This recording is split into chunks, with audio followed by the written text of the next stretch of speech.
Assalamu alaikum.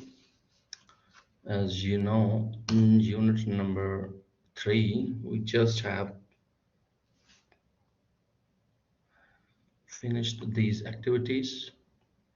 That was all about tax, deception. Okay, this were all about deceptions. We see about all the social engineering kind of deceptions, pretexting, quid pro quo, shoulder surfing, dumpster diving, impersonate and hawks, piggyback and tailgating, all these kind of deceptions. And we also have did this activity.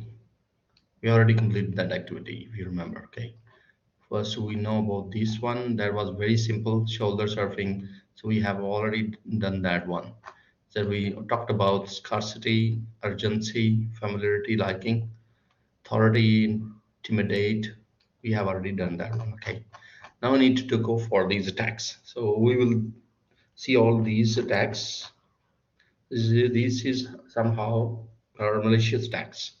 So we will see one by one all of these details. These are cyber attacks. So some of them we already know about this, but I will describe you in a little detail of each one of for each one of that attack name. Okay, first of all, let's see about the first one. Let's see the one. This is denial of service attack. We also call it a DOS. This is a DOS attack, and this is simply an attack that means to shut down a machine or a network, making it inaccessible to its intended users. Okay, this is how it means that. This is simply it means that. So it means that we need to make that resource unavailable. So that simply means that whenever we execute that attack, a machine or a network will be inaccessible for all those users who are going to use that machine. Understand? So DOS attacks can be executed by different ways, like by flooding the target with traffic. We can send them multiple signals. Okay, this is called the flooding attack. Okay, or we can send information that triggers the crash of that resource. So in both instances, the DOS attack deprive legitimate users. Like for employees, the system will not be employees if it is for account holders. And if the bank, we have an ATM machine, we have online access, we have an e-commerce websites.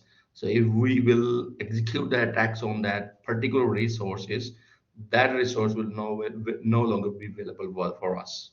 So okay, so we get deprived within the DOS attacks, deprived all the users that are going to use our system. We can say the users, the legitimate users will get deprived from that resource, will get deprived from the service. So victims of these, the one who is using will get deprived. If it's get deprived, these will be the victims. The victims of these DOS attacks often target web servers, high-profile organizations such as for banking, commerce, and media companies, might be government and trade organizations. So DOS attacks do not typically result in the theft or loss of significant information or other assets, but they can cost you victim a great deal of time and money to handle. Okay, that's the whole story about the denial of service attack. I hope I am recording the lecture. Go, that's all great here, and you can also listen me well. Hello. Okay, that's all great. And it is being recorded all the way. That's working fine. Alhamdulillah. Okay. Now let's move to the sniffing one. So sniffing, it simply means to sniff, just like dog sniff.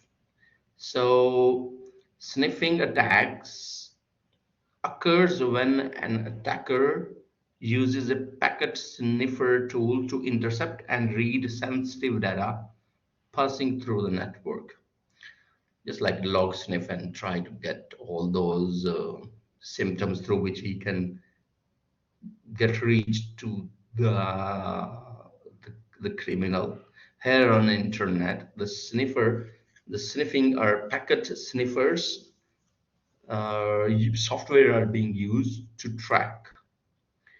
Okay, so sniffing attack is occurred when an attacker uses a packet sniffer tools. So he uses a packet sniffer tool to intercept and read sensitive information that is passing through the internet. So normally common targets for these attacks include unencrypted email messages, that might be login credentials, or that might be financial information. Okay, so as I told you, the attacker may use sniffing tools. He might use packet sniffers to inject malicious code as well. Understand? So basically, an attacker can insert themselves into a network and then record all the packets passing through it. This can give him an access to the information that an organization or the user of its network want to keep private. That's the story here it is. So we can simply say attackers may be able to use a packet sniffer to intercept data packets. I mean, intercept means that it might intercept means the packets might be routed to some other place. So that packet sniffer helps to intercept data packets that contain things like, for example, user information, username, passwords, and other valuable data. So the attacker could use what they learned from the sniffing tool to take over the accounts. That means that they will analyze all of the information and can use it to take over an account. And he can, because he has an access to the network, and further he can penetrate into the target network. That's the whole story for the sniffing tool. So we can say, simply we can say, once again, let me say in very simple words, sniffing attacks, also known as network sniffing or packet sniffing attacks. These are the malicious activities where an attacker intercepts and captures network traffic to gain unauthorized access to the sensitive information. That's it. Okay, these attacks are typically carried out using specialized software, as I told you, or tools that is being known as packet sniffer and network analyzers. Okay, if you still not get that point, let me say very simply, the attacker places their device into a place where it can monitor and capture network packets. It can be done by connecting to a switch or a router via a wired network. This way, the attacker aims to capture. He can capture, he can intercept, he can analyze the packets transmitted over a network, and then potentially exposing unencrypted information. Okay, that's the very simple story of the sniffing, about the sniffing attack. So why is it important? Why is it important? Because sniffing that plays a very crucial role in cybersecurity, because it allows network administrators and the cybersecurity professionals to gain inside information of communication patterns. So they will get to know about the vulnerabilities, and they might get to know about the potential threats within the network. So by capturing and analyzing traffic network, sniffing make it enable to detect malicious activities such as unauthorized access attempts. And you might get information about the data breaches and network intrusions. So by understanding how sniffing works and its potential application, organization can take proactive measures to safeguard their network infrastructure and sensitive information. Okay, I hope you get that point. That's all about sniffing. Okay, they have written down a very short definition here, but I have explained you well in very simple words. Okay, let's talk about now about spoofing. Spoofing is a little different than sniffing. Sniffing is just capture, sniff, and analyze. But spoofing is a technique through which cyber criminals pretend themselves as a known or trusted source. Okay, so spoofing can take many forms. I mean, you can spoof IP, you can spoof DNS, website spoofing, spoofed call as well. Okay, so spoofing makes able to engage with the target and access their systems or devices with the ultimate goal of stealing information. Okay, it can also help to install malwares or other harmful software on the devices. Okay, so spoofing is a kind of a technique through which cyber criminals pretend themselves as a legitimate or a trusted source. Okay, so spoofing attack is a cyber attack, is a type of a cyber attack where an attacker conceals the original identity. I mean, let's means that pretends to be like original. Is a part of it. He's a genuine user, and he pretends to be a trusted and authorized one to gain access to the computer and network. Okay, so attackers use spoofing attacks, usually steal information, spread malwares, and access the control system. Okay, so we can say spoofing may be used to obtain or to access the victim's sensitive data. We can also be helpful for victims to spread or distribute malware via malicious links or attachments. Okay, it can then also help to launch DDoS, distributed denial of service attacks. Okay, it can also help to execute man-in-the-middle attacks as well. Okay, that's the whole story about the spoofing. Now let me talk about the man in the middle. Man in the middle, here we have a source here. This is a machine and there's a communication channel between this source and the target. It's a web server and this is your computer. And there is a man in between both of these. So whatsoever being sent to that, whatsoever is requesting from the web server will be cached by this man in the middle, and he can send it. He can add some information. Look, this one, he can add some information, and whenever there is coming back information, he can also change that information. So man in the middle attack are very common type of collaborative attacks that allows attackers to eavesdrop, like keep listening to that stuff, to the channel, on the communication between two targets. The attack takes place in between two legitimate communication hosts, like here and here, two hosts. This allows the attacker, this is attacker, to listen to a conversation, what's going on between both of these. They should normally not able to listen. Hence, we can say this is man in the middle. So man in the middle attack. So the man in the middle attack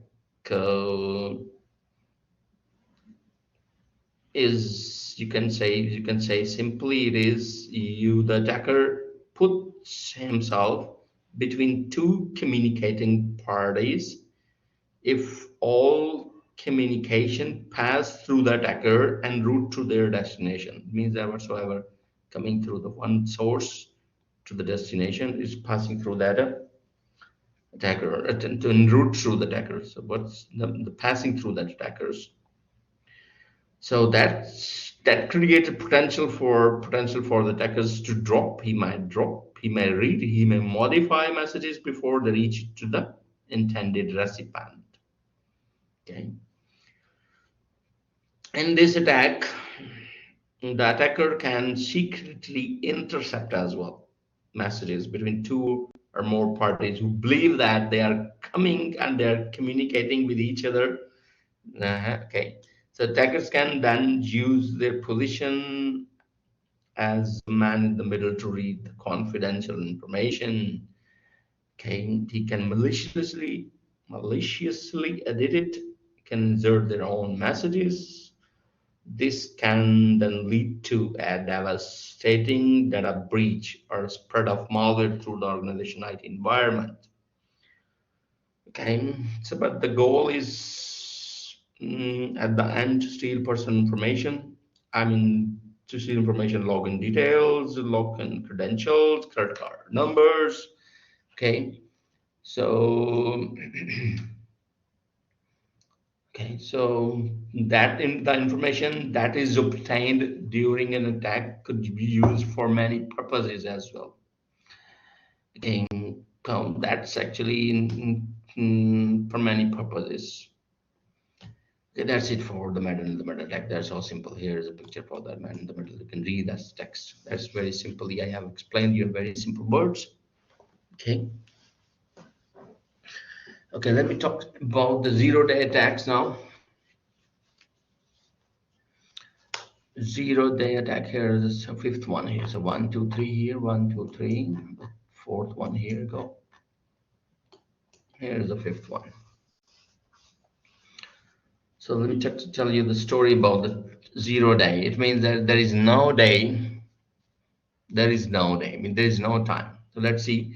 This term 0 day is used when the security teams are unaware of their software vulnerability. Okay. So if the security team is unaware about the vulnerability, okay, so they have no time to fix. They have no time to work on the security patch, or they have no time to update to fix that issue. Okay, that's why we call it a 0 day. Okay, so there is a vulnerability, and the security teams, the software belongs to that. They never know about that kind of breach, and they don't have time, and they don't know about the breach, and they don't have time to fix because they don't know about it. Once they know, they might go for to fix it. So it means that they're not aware of that breach, and they don't have time to work on the security breach and update that or fix that issue. Okay, so we have a 0 day is commonly associated with the 0 day vulnerability, 0 day exploit, and 0 day threat. But here he talked about the 0 day attack. Okay, if I'm telling you 0 day vulnerability, it means that it is 0 day vulnerability is a software vulnerability discovered by attackers before the vendor has become aware of it. Because the vendor are unaware, no patch exists for 0 day vulnerabilities, making attacks likely to be succeed. Got my point? Understand? So it means that it's a vulnerability. It means that there is a potential threat found by the attackers before the vendor has become aware of it. That's kind of they get to know about that hole through which they can execute an attack. Okay, so then we have a 0 day exploit. It means the exploit is actually this is a way through which they can execute their attack. They can exploit it. The attacker can execute their attacks through these vulnerabilities. So now we talked about the 0 day attack is to use that exploit or to use 0 day exploit to cause damage or steal data from the system. Okay, that exploit in a result of that vulnerability, 0 day vulnerability. Okay, so 0 day attack is the use of 0 day exploit to cause damage or to steal data from the system. Okay, I hope you get the point. Okay, let me tell you a very simple story about the zero-day definition. Zero-day definition is very simple. Here you go. Zero-day, it means that whenever the security team, like for example, there is a software and you don't know the developers or the security team doesn't know about the software, and the software contain a loophole, or they are unaware of this vulnerability. It means through which the attackers can gain an access to the network or gain access to the software. Okay, so it means that they are not aware. It means that they don't have time even.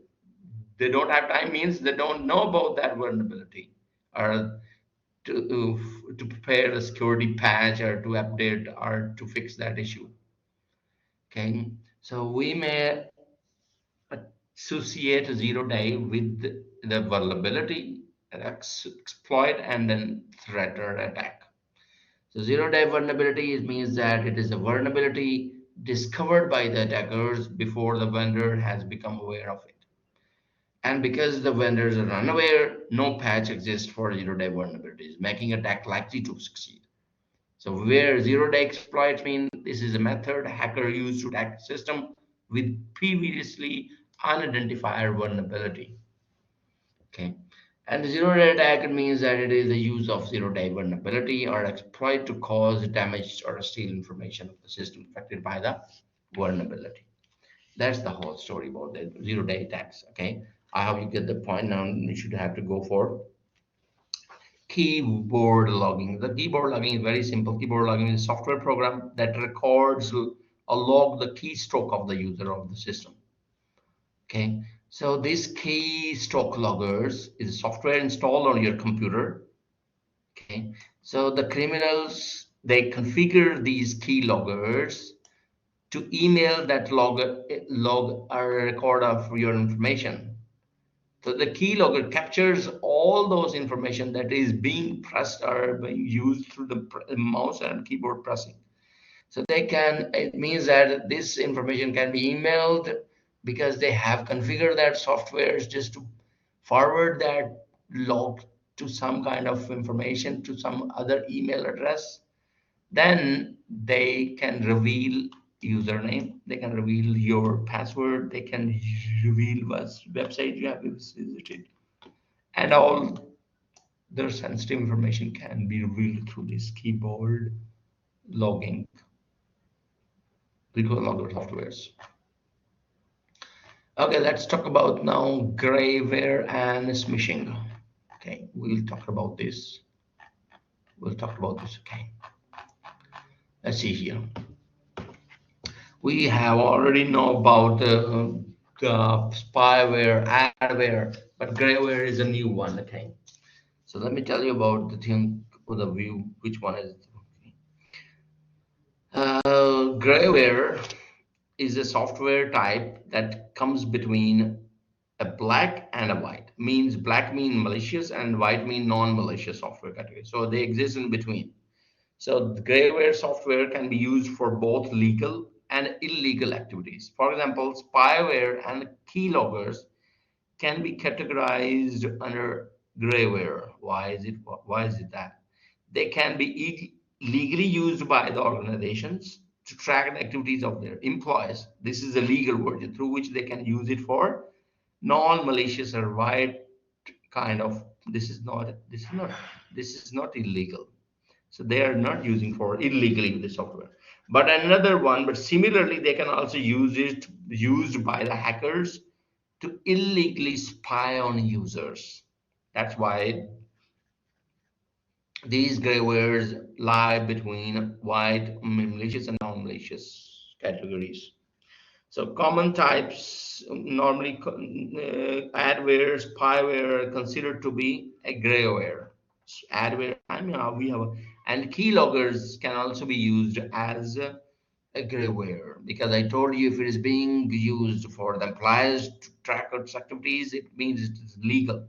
It's being used for the non-malicious activity. So let's talk about the adware. Adware can also fall in the category of grayware because adware is advertising-based software that is designed to generate and display ads on the user's browser and application screens.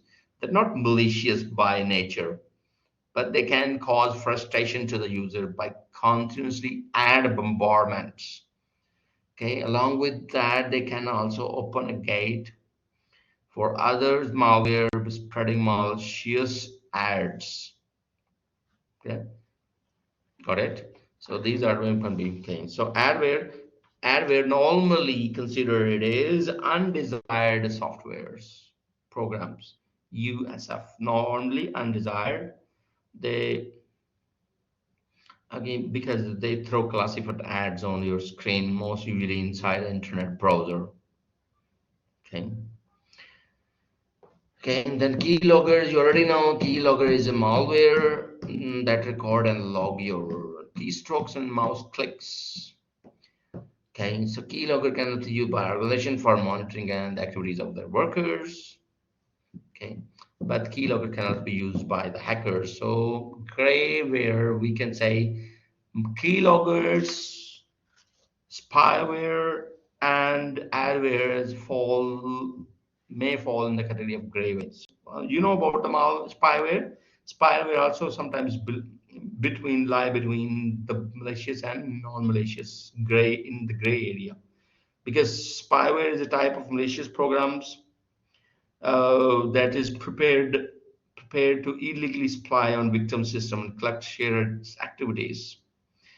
I mean, it does not actually damage the system, but can completely ruin the privacy of its victim. That's not being considered as a malicious or non-malicious, but it is lie in between. So whenever somebody talked about the grayware softwares, we talked about the adwares, spyware, and keyloggers. Okay, let's talk about the smishing. Then I hope you got the point. What actually my mean is for the grayware. Let's talk about smishing. You already know about the smishing. You know phishing. If you know about phishing, that will be very easier to get to know about smishing. Okay, let me talk about first of all the phishing. You know about the phishing? So that's a broader term. We have already discussed in detail about the phishing. So it is a deception. Phishing is a deception that is intended to trick recipients into revealing sensitive information, such as you can know about the username, password, credit card information. So phishing attacks, how is it happens? Through the email. Okay. So the attacker sends seemingly legitimate email that then encourage the recipient to click on that link. I mean, this email that you have, that email contain that link. The link that can lead to the fraudulent websites, because that website resembles a trusted site where the recipient is prompted to enter into and to enter their sensitive information. That's about phishing. You already know about it. But smishing on another side is a form of phishing, but here we use SMS. Here we use short message service SMS, that commonly known as text messages instead of email. That's the whole story. That's great. Here, bus. So phishing is through by email, and smishing is through by short message service. That's SMS. Here, the same way, the scammer poses as a legitimate institution like a bank. He is a service provider or is a reputable company that you got the message on your mobile phone. The text message they send creates a sense of urgency or threatens consequences. Okay, they say that if the victim, I mean, if you will not respond immediately, I mean, if you're not going to respond, you may lose these things, or you may be treated in that way and in a fraudulent way. So that kind of messages may also contain the links through which they can forward it to you through the fraudulent websites designed look like a legitimate organization sites. Okay, so when the victim reach to that website, they are tricked into their personal information. Okay. Okay, got it. So smishing and phishing are forms of cyber attacks that tricks individuals into providing personal sensitive information. Though both primarily differ in their methods of delivering, the phishing through the email and smishing through the text message or SMSs. Okay, so we can say smishing attack is a type of cybercrime that uses deceptive SMS text messages to trick a recipient into providing their sensitive information, and then send information may include your password, credit card information, personal data. Okay. Okay, so we can say, let me summarize the whole story. This is that the smishing attack, and where the criminal sends text messages pretending to be a form of legitimate and trusted source, such as from the bank, government, agency, or reputable business organizations. This kind of message typically creates a sense of urgency. As I told you, they claim that you have to immediately respond to avoid kind of serious consequences. Might be, for example, the message might state that your bank account will be frozen if you don't verify your banking details immediately. Okay, the message usually contain a link, okay, or websites that might forward it to a kind of a legitimate entity, look like a legitimate entity. But when the victim click on the link, they're taken to the fake site and they asked to write down their personal information. Then the attackers capture that information. Okay, that's the whole story. We have seen that phishing and smishing. So for the wireless and mobile attacks, we will go for the next on Monday. Okay, hopefully we will complete this chapter because it is a bit longer. We still have about 8 slides. There is a lot of detail in these kind of attacks. So just to make you, just to describe you in a very simple way, just to get to know about all these terms in a good way, because next all that depends on this information. So you just have to get to know, be familiar with these terms. Okay, hopefully we will start from this rogue access point of wireless mobile sense on Monday. Till then, inshallah, see you on Monday. Okay. Okay. Assalamu alaikum.